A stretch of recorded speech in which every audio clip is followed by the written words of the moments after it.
The rain was relentless, hammering the Texas coast as Hurricane Harvey loomed, a monstrous force bearing down on Baytown.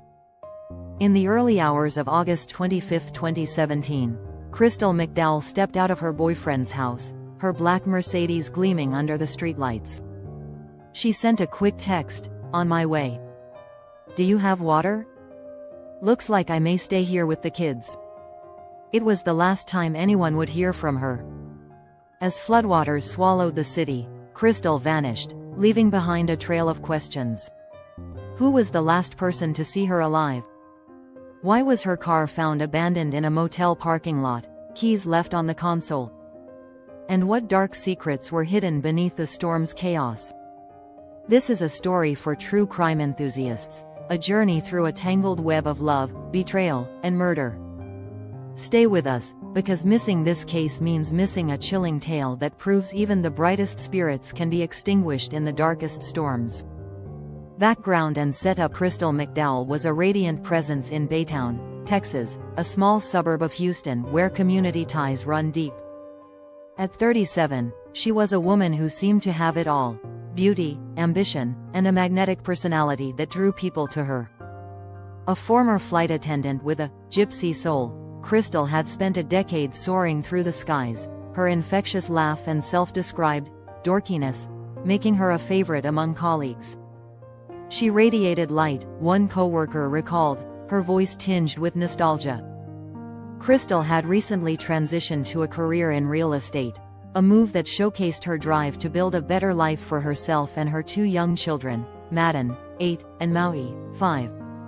But beneath her vibrant exterior, Crystal's life was a complex tapestry of relationships and unresolved tensions. She had been married to Steve McDowell, a shipping manager, for 10 years. Their marriage, which began in 2007, produced 2 children but was far from idyllic. Friends described Steve as devoted to Crystal, almost to a fault. "He had a passion of love for her," said Cindy C. Wright, Crystal's aunt. "It was almost obsessive, controlling.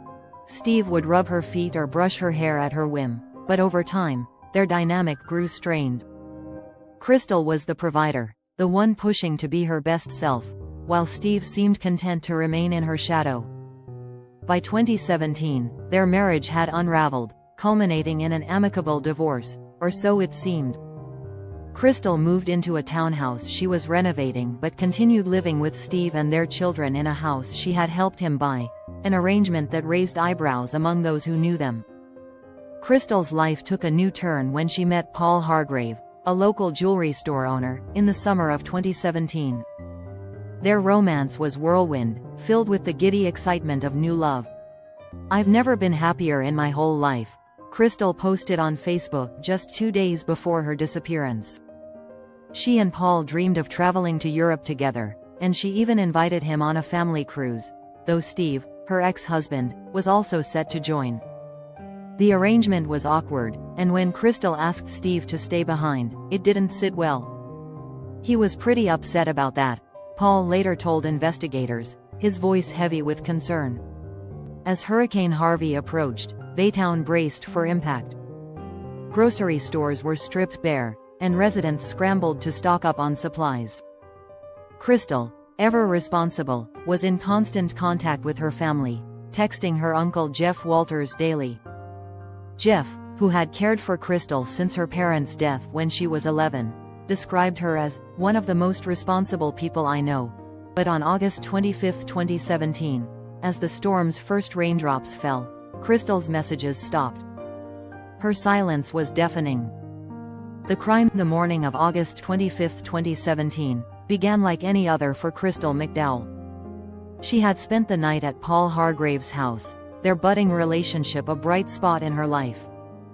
At 7:01 a.m., she texted Steve, saying she was on her way to pick up the kids. "Looks like I may stay here with the kids. It seems just like rain," she wrote, her words casual but tinged with the urgency of the impending storm. She left Paul's house in her black Mercedes, captured on his home security footage at 7:10 a.m. as she drove away, her taillights fading into the gray dawn. But Crystal never arrived at Steve's house.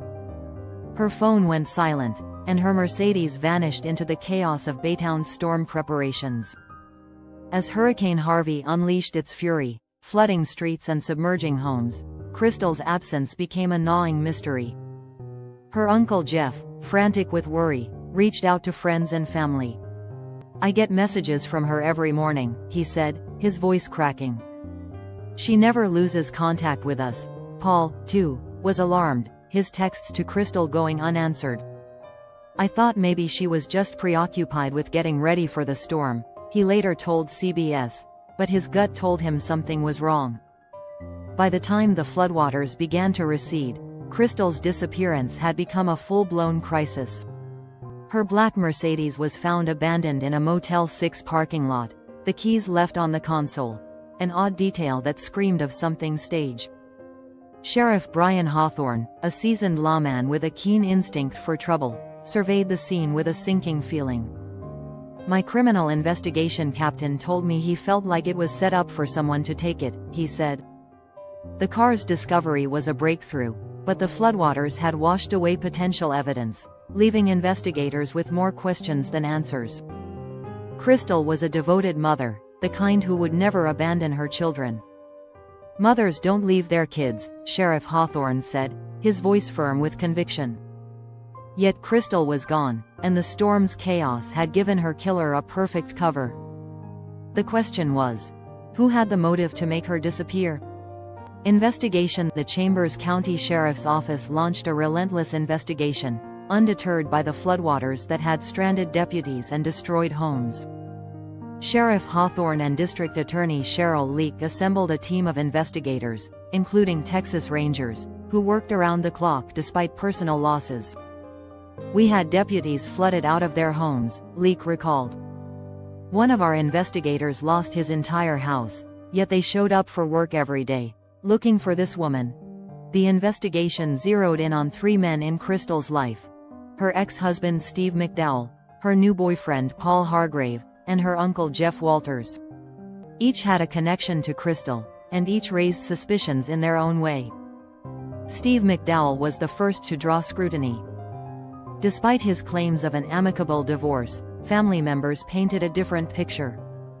"He didn't want the divorce," Leak said, her tone sharp. "He was distraught every time she tried to leave him." Steve's story was that Crystal was supposed to pick up the kids on August 25 but never showed up. He claimed she sent him a text at 9:30 a.m., saying she'd changed her mind and planned to take the kids to Dallas.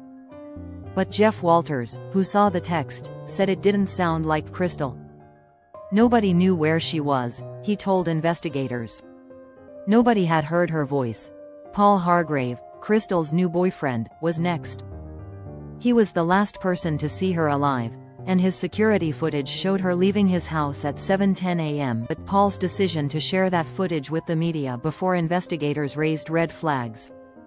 Why would he turn it over to the media but not us? Sheriff Hawthorne wondered, his suspicion growing. Paul's emotional plea on CBS, begging for Crystal's safe return, seemed genuine to some, but others saw it as a performance. "He's soaking up all their attention," one investigator noted, frustration creeping into their voice. Jeff Walters, Crystal's uncle, was an unexpected wildcard. Emotional and vocal, he reported Crystal missing but frustrated investigators by combing through her townhouse with family members, potentially tainting evidence. "This is not a game to us," Sheriff Hawthorne snapped, exasperated by Jeff's interference. Some investigators wondered if his grief was masking something darker.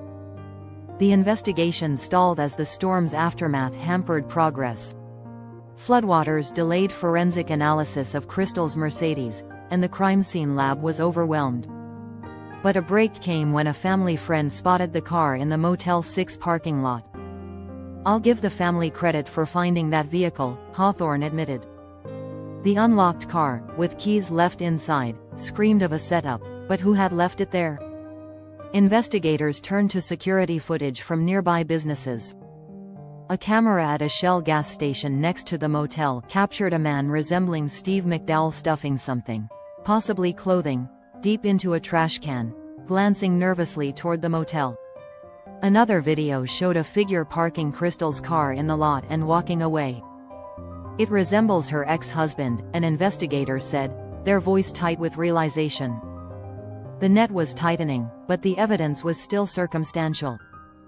To build their case, investigators leaned on Crystal's aunt, Cindy C. Wright, to stay close to Steve. "He may not communicate with us, but he might with you," Hawthorne told her. Cindy, torn between loyalty and suspicion, agreed. Meanwhile, Texas EquiSearch joined the effort, scouring flooded areas for any sign of Crystal. "Let's hope she got washed up in some tree lines," one searcher said, their voice heavy with grim determination. The breakthrough came when investigators uncovered more damning evidence.